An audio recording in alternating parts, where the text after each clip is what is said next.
Detectives have had her in this room. In a recorded interview, a woman told detectives she had no idea who would want to hurt her husband.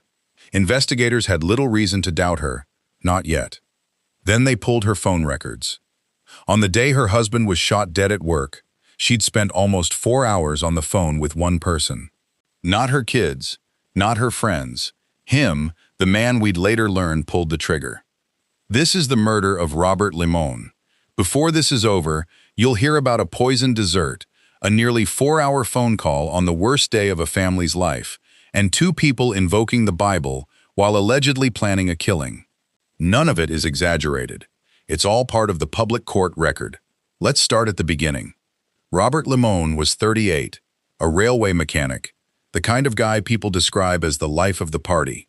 He and his wife Sabrina lived in Silver Lakes, a small desert community in Southern California, raising 2 young kids.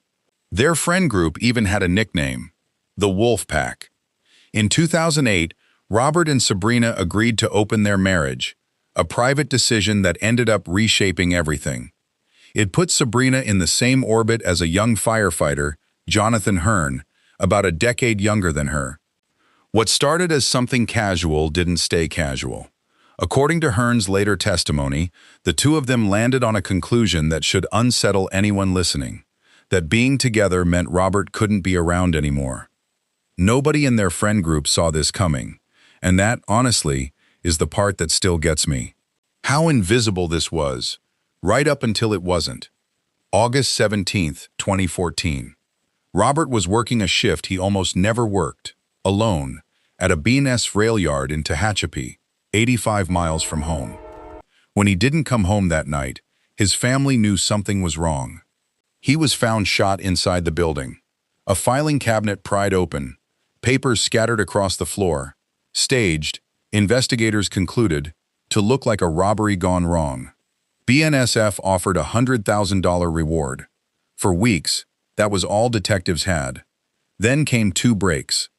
Surveillance footage showed an unfamiliar figure near the rail yard around the time of the murder. A tip reached the Kern County Sheriff's Office, pointing back toward Robert's own house, toward his wife, and the younger firefighter she'd been spending an unusual amount of time with. Once a wiretap was approved, everything accelerated. A nearly 4-hour call the day of the murder, and 2 guns in Hearn's possession matching the murder weapon. Ask yourself, would you stay on the phone with a co-conspirator for hours, the same day you helped plan a murder? These 2 did. On November 18th, 3 months after Robert died, Hearn was arrested at his own firehouse. What detectives found inside his home tied him directly to the killing. What Hearn told prosecutors next unsettled even the detectives who'd worked this case for years. Before we get into it, if you prefer true crime that waits for the truth instead of guessing at it, hit subscribe. This channel follows the record all the way through, not speculation for clicks. Facing a murder charge of his own, Hearn cut a deal. Plead guilty to voluntary manslaughter, testify against Sabrina, avoid a much longer sentence. What he said went further than anyone expected.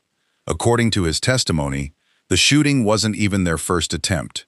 Months earlier, he said, he ordered arsenic online and mixed it into banana pudding meant for Robert's lunch, after testing a smaller amount on a neighborhood dog.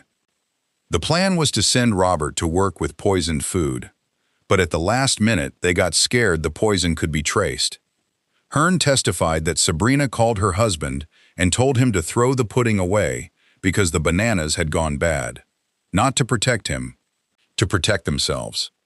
When the poison plan collapsed, prosecutors said Sabrina gave Hearn something more direct, Robert's schedule, and a layout of the one place he'd be alone. That rail yard wasn't random. Investigators say it was chosen for exactly that reason. Running under all of it, the wiretaps, the affair, the plot, was something strange. Religious language, prayer, Bible references, from 2 people allegedly plotting a killing. I don't have a tidy explanation. Maybe it was guilt looking for somewhere to go. Either way, it's one of the most unsettling threads in this case. Sabrina took the stand and denied all of it. The murder plan, the poison, everything. Her attorney argued Hearn had every reason to lie. Blaming her was the only reason he wasn't facing a murder charge himself. The jury deliberated one day. They didn't believe her. Remember that recorded interview from the start? The one where Sabrina told a detective she had no idea who could have done this. That same recording was played during her own trial. In September 2017, Sabrina Limon was convicted of murder, conspiracy to commit murder, and soliciting murder. Hearn, who fired the gun, was sentenced that November to 25 years. Sabrina followed in February 2018, receiving just over 26 years to life.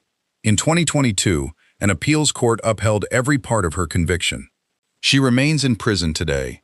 At her sentencing, Robert's sister told the court that no amount of time Sabrina spent behind bars would ever bring her brother back. Of everything in this case, the affair, the poison, the wiretaps, that's the one line that was never a story.